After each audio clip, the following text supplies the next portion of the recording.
como le ha sido el doctor Grompone. No es novedad que lo que padece nuestra educación es evidentemente estamos en medio de una crisis, la deserción, la repetición escolar, los jóvenes que no estudian ni trabajan ni buscan trabajo. Me olvidé decir una cosa, esto lo digo también de alguna manera más de autor desde mi condición de docente de educación secundaria, de la educación secundaria pública. Bueno, realmente así como Grompone tuvo un compromiso de educar, para uno la educación es también una vocación y así lo siento. Y nos duele a los docentes también la deserción, no solo por la deserción en sí, sino porque son los jóvenes más vulnerables los que fracasan en nuestro sistema educativo y en nuestra educación pública. El desinterés de los estudiantes que no encuentran instituciones que logren enamorarlos, que les llamen la atención, o la necesidad de acceder al mercado laboral, según la encuesta continua de hogares, son algunas de las razones que nos llevan a explicar por qué ocurre ese fenómeno. Hay una dramática situación edilicia, año a año volvemos nuevamente a ver una situación compleja en la materia.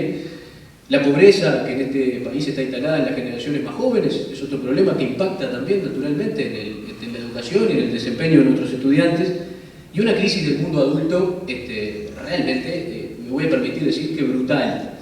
Un mundo adulto que ha perdido el rumbo y un mundo adulto que no ha dejado de ser en general un modelo de rol para los estudiantes cuando los estudiantes más necesitan de un modelo de rol porque están formando su personalidad. Pero yo también remarqué por aquí, como decía el profesor Dota, yo creo en la crisis como oportunidad, no en la crisis como algo de lo que resulta imposible salir. Lo positivo, la educación está instalada en la agenda pública uruguaya, de una manera bastante importante, y eso es algo que creo muy positivo, porque si el tema no está en la agenda pública, no lo vamos a arreglar nunca. Cuando somos conscientes de que el problema existe, ahí es que vamos sobre él, ¿no? Entonces yo quiero destacar ese aspecto y decir que naturalmente no todo está perdido, ni mucho menos. Y lo que quiero aprovechar para hacer ahora es, muy básicamente, he tomado algunas citas muy puntuales del doctor Grompone, porque precisamente el libro, el título es Compromiso de educar en el siglo XXI, Antonio Miguel Grompone, un faro en la tormenta. Yo lo siento realmente un faro en la tormenta, como docente y como ciudadano, y lo siento un faro en la tormenta. A medida que fui realizando este ensayo para el concurso, que resultó transformarse en libro, realmente me sentí cautivado, profundamente conmovido al ir leyendo a una persona que escribió desde la década del 20 en materia educativa y tiene una vigencia tremenda hoy, 2012. Yo sinceramente, con la dificultad que tiene acceder a sus libros, tuve que venir varias veces a la Biblioteca Nacional porque era la única opción, y viniendo del mal llamado interior, es un poco más difícil también, pero en fin, es un tema que lo quiero destacar. Para mí ha sido un faro en esta tormenta, así lo siento. Es decir, una luz, una guía en medio de esta noche tan oscura, ¿no? Decía Grompone, planteando la educación no solo como un problema de la educación en cuanto tal, sino como un problema social. Él decía, se quieren resolver problemas sociales partiendo solamente de la modificación de los estudios secundarios, como si solamente solucionando el problema de secundaria arregláramos la sociedad, ¿no? Y él decía después, las instituciones se han creado presionando a los individuos y no influidas por los individuos. Las instituciones de enseñanza son productos de la evolución social y no creaciones individuales.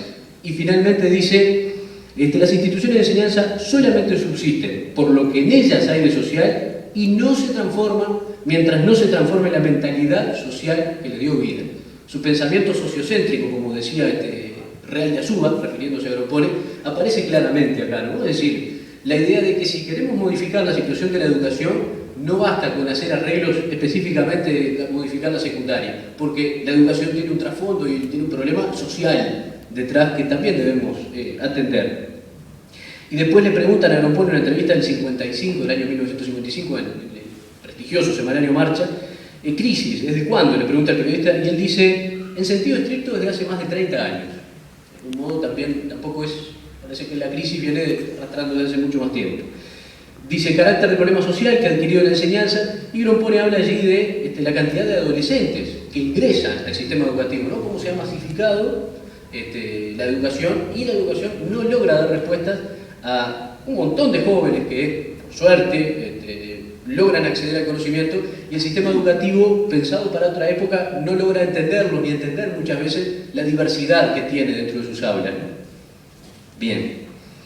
Otro aspecto que es fundamental, las condiciones de educabilidad. Cuando hablamos de condiciones de educabilidad nos referimos a que la educación, naturalmente, que puede significar mejoras muy significativas para las personas, pero también en la medida que se faciliten ciertas condiciones que den lugar al acto educativo. El acto educativo no puede realizarse en cualquier lugar. Cuando escuchamos que si es necesario tenemos que dar clases abajo de los árboles, por ejemplo, yo es algo que, con mucho respeto, en este caso es el primer mandatario, pero yo no lo comparto. Hay condiciones edilicias y determinados materiales y demás que son indispensables para que el acto educativo realmente sea una realidad. Así por lo menos lo siento yo, ¿no? Y no solo digo estas declaraciones del presidente porque fueron las que tuvieron más notoriedad por la condición, además del presidente de la República, pero hay otro montón que también van a lo mismo, ¿no? Y sin duda, pero hay condiciones de educabilidad que tienen que garantizarse. Esto lo decía Grompone. Fíjense ustedes, en esa misma entrevista en 1955. En primer término, locales y recursos, porque es ridículo hablar de nuevos métodos si no se dispone de locales adecuados y del material. Después dice en otra de sus obras, refiriéndose a la formación docente, ahí tuvo una de sus grandes contribuciones, que efectivamente fue la creación del Instituto de Profesores Artigas. El local pesa en la organización que se propone y orienta el trabajo en común. Y también alude en otro momento, dice, a la desesperante irregularidad de clases dictadas en locales incómodos, a la búsqueda de horas libres que se dejan por otros profesores de otros cursos, sin lugar donde reunir estudiantes, sin biblioteca a mano, sin personal administrativo, etcétera, ¿no? Entonces, es decir, hay una serie de condiciones que naturalmente debieran ser garantizadas para que el acto educativo ocurriera. Y después, bueno, habla también en Conferencias Pedagógicas, un libro de 1927, de la situación de los profesores, sus salarios, que deben dispersar la actividad, clases de 45 minutos, muchas instituciones. Ya Grompone en esa época diagnosticaba estos temas, ¿no? A mí, ir leyendo todas esas cosas, yo sinceramente, Grompone falleció en 1964, pero uno lee su obra y realmente habrá fallecido, sí, naturalmente, físicamente. En cuanto a la vigencia de su legado es tremenda, y yo sinceramente los invito a poder en algún momento acceder a su obra porque no tiene desperdicio. Y después otro tema que es fundamental que aparece en Grompone, referido a la educación, y es por dónde pasa el cambio. Él habla de la esencia de la educación. Y él dice, de alguna manera, lo dice de una forma mucho mejor de la que yo lo voy a decir, obviamente, pasar de la masa, ¿verdad?, de una educación pensada para las grandes masas a una educación más individualizada. Acá de alguna manera yo entiendo que puede verse esto de la libertad y la igualdad de alguna forma, ¿no? Es decir, la igualdad llevada a un extremo, donde se pretende uniformizar y ya que todos piensen igual y sean lo mismo, hagan las mismas cosas, atenta contra la libertad, atenta contra el individuo, y de la misma manera, una libertad que no genere determinados mecanismos de igualación social y demás, de bienestar para la clase más desprotegida, para los sectores más desprotegidos, también, ¿no? Entonces es de alguna forma un equilibrio. Y Grompone es un gran defensor de la libertad individual, del individuo, del estudiante. Él dice que la educación será alumnocéntrica o no será. ¿Se centrará en los estudiantes o no será? Es muy claro al respecto. Y yo quiero leer, me tomo, es un instante, muy cortita esta cita, pero también tiene una vigencia enorme. Fíjense lo que decía Grompone en 1927, en el lejano 1927. Enseñanza que sea solamente repetición de lo hecho no tiene valor.